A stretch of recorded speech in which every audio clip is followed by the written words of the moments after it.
போக்குவரத்து ஊழியர்கள் வேலை நிறுத்தம் தொடர்பாக சென்னை உயர்நீதிமன்றத்தில் முறையீடு செய்யப்பட்டிருக்கிறது. இது குறித்தான கூடுதல் விவரங்களுடன் எமது செய்தியாளர் கிருஷ்ணமூர்த்தி இணைப்பில் இருக்கிறார். வணக்கம் கிருஷ்ணமூர்த்தி, இதனுடைய பின்னணி விவரங்களை பகிர்ந்துக்கோங்க.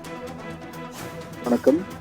15வது ஊதிய ஒப்பந்தம் குறித்து பேச்சுவார்த்தை நடத்த வேண்டும். போக்குவரத்து துறையில் பணியாற்றி ஓய்வு பெற்ற 92,000 ஓய்வூதியர்களுக்கு நிலுவையில் இருக்கக்கூடிய 96 மாத டிஏ படி வழங்க வேண்டும் என்ற உள்ளிட்ட 7 அம்ச கோரிக்கையை வலியுறுத்தி போக்குவரத்து துறை சார்பில் இன்றைய தினம் போராட்டம் நடத்தப்படும் என்று இன்றைய தினம் அறிவிக்கப்பட்டுள்ளது. அதன்படி தற்போது போராட்டங்கள் அறிவிக்கப்பட்டு நடைபெற்று வருகிறது. இருந்தபோதும் பல்வேறு மாவட்டங்களிலும் சரி, சென்னை மாநகரிலும் பெரும்பாலான இடங்களில் போக்குவரத்து தான் சென்று கொண்டிருக்கிறது. தொடர்ந்து அமைச்சர் ஒவ்வொரு இடங்களிலும் பார்வையிட்டு ஆய்வு செய்து வருகிறார்.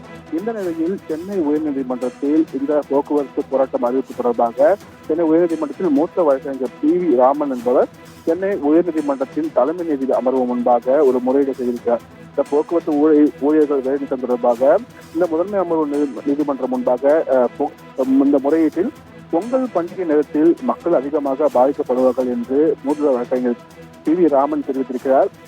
இதன் மூலம் இந்த வழக்கை அவசர வழக்காக உடனடியாக எடுக்க வேண்டும் என்றும் இதில் மக்கள் பிரச்சனை, மக்கள் அதிக பாதிக்கப்படுவார்கள் என்பதால் அவசரமாக இந்த வழக்கை எடுத்துக்கொண்டு இதில் தீர்வு காண வேண்டும் என்று ஒரு முறையீடை அவர் தரப்பில் வைக்கப்பட்டது. இதனை ஏற்றுக்கொண்ட தலைமை நீதிபதி அமர்வு இன்று பிற்பகல் இந்த வழக்கு தொடர்பாக விசாரணையை எடுத்துக்கொள்வதாக தெரிவித்திருக்கிறார். அதன்படி இன்று பிற்பகல் 2:15 மணிக்கு போக்குவரத்து சங்கங்கள் அறிவித்த போராட்டம் தொடர்பான வழக்கானது தலைமை நீதிபதி அமர்வு முன்பாக விசாரணைக்காக எடுத்துக்கொள்ளப்படும். பிரபாவதி,